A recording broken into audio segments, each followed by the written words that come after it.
আসসালামু আলাইকুম সবাইকে। আশা করি সবাই ভালো আছেন।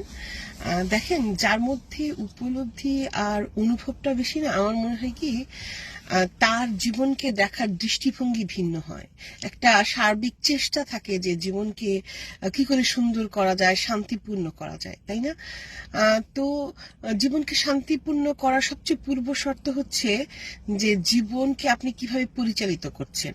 এবং সবচেয়ে প্রাইম টাইম হচ্ছে সকালবেলায় ঘুম থেকে উঠে সবচেয়ে আগে যে কাজটা করা উচিত সেটা হচ্ছে কিছুক্ষণ চুপ থাকা। সেটা হতে পারে প্রার্থনা, নামাজ বা অন্য ধর্মের যে কোনো প্রার্থনা, কিংবা হতে পারে সৃষ্টিকর্তার কাছে নিজেকে নিবেদন করে দেওয়া এবং তার প্রতি কৃতজ্ঞতা প্রকাশ করা। সেটা যে কোনো উপায়ই হোক, যে আমাকে আজকের দিনটা দেখানোর জন্য, আমাকে সুস্থ রাখার জন্য।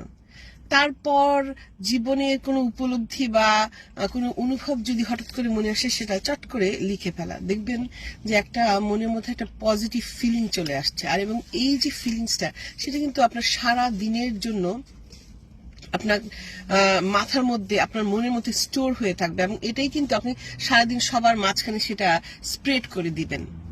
এটাকে কিন্তু পজিটিভ ভাইব বলে।